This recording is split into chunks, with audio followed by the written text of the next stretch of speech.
साथ संगत जी, आप सभी संत महापुरुषों के पावन पवित्र चरणों में इस दास का बारंबार कोटि कोटि नमन। कृपा करके परवान करना जी। प्यार से कहिए धन निरंकार जी।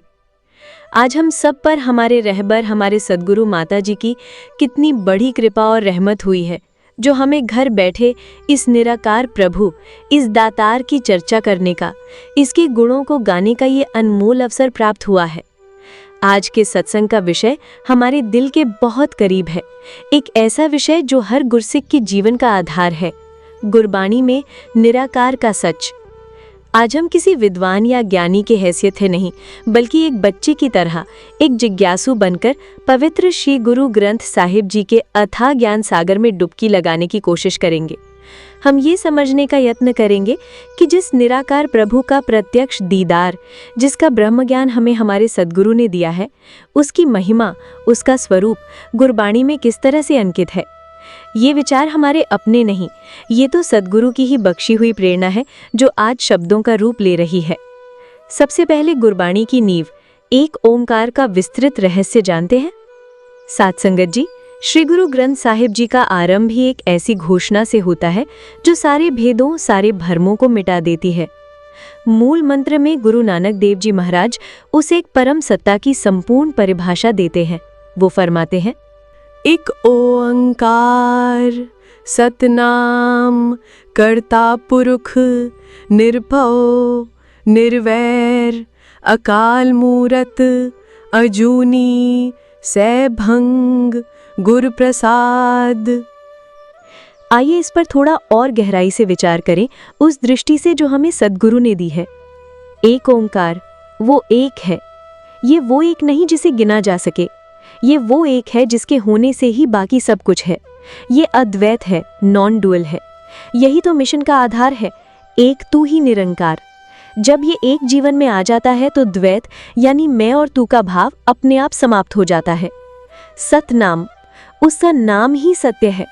आज के युग में जहाँ हर चीज बदल रही है, रिश्ते बदल रहे हैं, शरीर बदल रहा है, वहाँ एक ही सत्ता है जो नहीं बदलती, वही सत्य है। कर्ता पुरख निर्भव निर्वैर, वही बनाने वाला है। और क्योंकि वो सबसे बड़ा है, उसे किसी का भय नहीं, और क्योंकि सब उसी के अंश है, उसका किसी से वैर नहीं। ये तीनों गुण एक साथ जुड़े हैं। जब गुरसिक इस निराकार से जुड़ता है तो वो भी धीरे धीरे इन गुणों को अपने जीवन में धारण करने लगता है। अकाल मूरत, यानी उसकी कोई ऐसी शक्ल नहीं जो समय के बंधन में हो, जो पैदा हो या मरे, जिसे संत राम भी कहते हैं और रहमान भी। ये वो है जिसे इन आंखों से नहीं, बल्कि सद्गुरु द्वारा दिए गए ज्ञान चक्षु यानी ब्रह्म ज्ञान से ही हर पल देखा जा सकता है। और फिर इस सारे ज्ञान का ताला खोलने वाली चाबी गुरु प्रसाद। ये सब कुछ, ये निराकार की पहचान केवल और केवल गुरु की कृपा से ही मिलेगी। ये कोई किताब पढ़कर या तर्क वितर्क से मिलने वाली चीज नहीं। गुरबाणी आगे इस निराकार के स्वरूप को और स्पष्ट करती है। वो बताती है कि ये प्रभु कहीं दूर आसमान में नहीं बैठा, वो तो हमारे अंग संग है, कण कण में व्याप्त है। पहला प्रमाण गुरु रामदास जी महाराज फरमाते हैं, घट घट में हरि जू बसे संतन कहियो पुकारी। अर्थात संतों ने पुकार पुकार कर ऐलान करके ये कहा है कि वो हरि, वो प्रभु हर एक शरीर में, हर एक हृदय में बसता है। लेकिन फिर सवाल उठता है कि अगर वो हर जगह है तो दिखता क्यों नहीं? क्योंकि हमारी आंखें सिर्फ आकार देख सकती हैं, हम निराकार को देखने के लिए प्रशिक्षित नहीं हैं। दूसरा प्रमाण गुरु अर्जन देव जी महाराज उसकी अवस्था बताते हैं, रूप न रेख न रंग किचु त्रिहु गुणते प्रभु भिन्न। अर्थात उस प्रभु का ना कोई रूप है, ना कोई रेखा, ना ही कोई रंग है। वो माया के तीनों गुणों यानी सत, रज और तम से परे और अलग है। एक सरल उदाहरण दे, जैसे हवा हर जगह है, हम उसे महसूस करते हैं, उसी से जिंदा है, पर उसे देख नहीं सकते। जैसे बिजली तारों में दौड़ रही है, पंखा चला रही है, रोशनी दे रही है, पर बिजली का स्वरूप आंखों से नहीं दिखता। ठीक उसी तरह ये निराकार पूरी सृष्टि को चला रहा है, पर वो खुद इन आंखों का विषय नहीं है। साकार निराकार का भ्रम, गुरबाणी का अचूक समाधान। अब हम उस सबसे बड़े भ्रम पर आते हैं जो इंसानों को सदियों से बांटता आया है, साकार और निराकार की बहस। कुछ लोग कहते हैं कि भगवान साकार है, मूर्ति में है, कुछ कहते हैं निराकार है। गुरबाणी दोनों के बीच एक पुल बनाती है। वो कहती है कि झगड़ा करने की जरूरत ही नहीं है, क्योंकि वो एक ही है जो हर आकार में भी है और आकार से परे भी, साकार का भी सम्मान करना। तीसरा प्रमाण, गुरु अर्जन देव जी का ये शब्द तो जैसे सारे झगड़े ही समाप्त कर देता है। सरगुण निर्गुण निरंकार सुन समाधि आपी। वो सरगुण भी है, यानी हर गुण और आकार में वही है। वो निर्गुण भी है, यानी गुणों से परे है। वो निरंकार भी है और शून्य समाधि में भी वही है।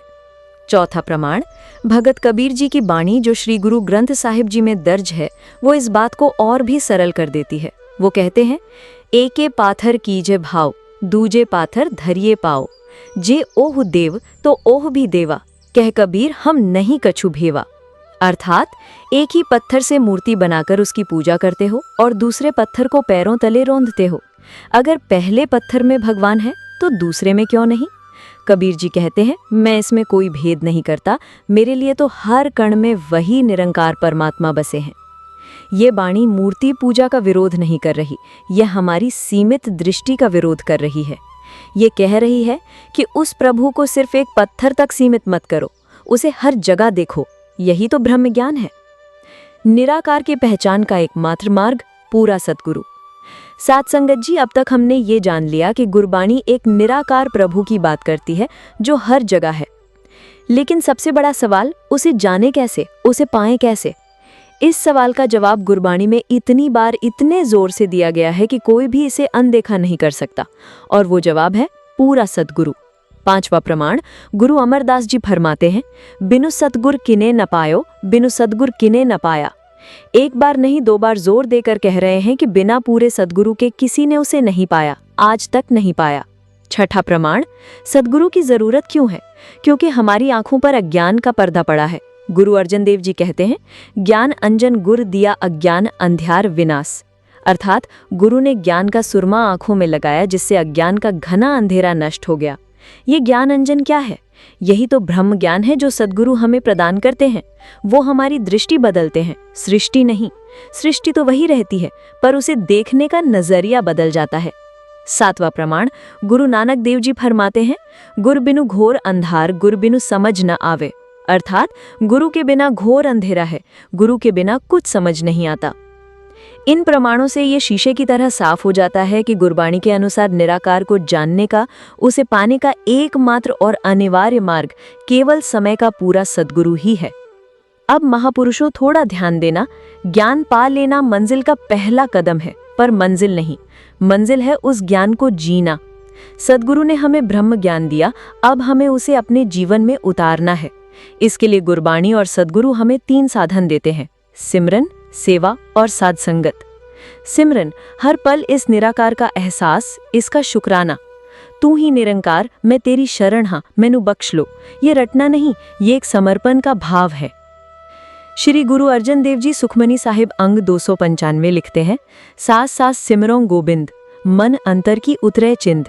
अर्थ, अपनी हर सांस के साथ गोविंद यानी प्रभु का सिमरन करो। ऐसा करने से मन के अंदर की चिंता दूर हो जाती है और मन प्रभु में लीन हो जाता है। सेवा, जब हर एक में यही निराकार दिखेगा तो सेवा अहंकार से नहीं, प्रेम और सत्कार से होगी। तब सेवा सेवा नहीं, इबादत बन जाएगी। श्री गुरु अर्जन देव जी सुखमनी साहिब अंग 286 कहते हैं, सेवा करत होय नहकामी, तिसको होत परापत स्वामी। अर्थ, जो व्यक्ति निष्काम भाव से सेवा करता है, उसे ही स्वामी प्रभु की प्राप्ति होती है।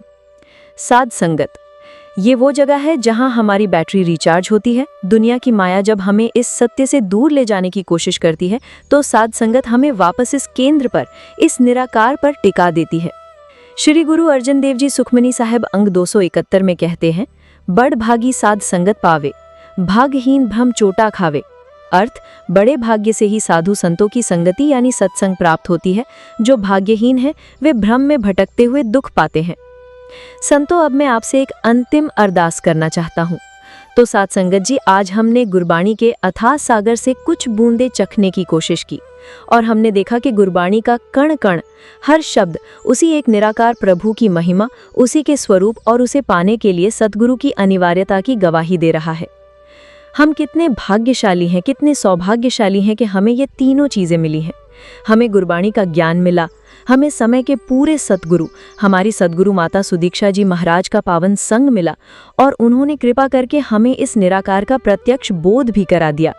आइए हम सब मिलकर पूरे दिल से, पूरी आत्मा से सदगुरु के चरणों में अरदास करें। हे सदगुरु माता जी, हे निरंकार दातार, कृपा करना, रहमत करना।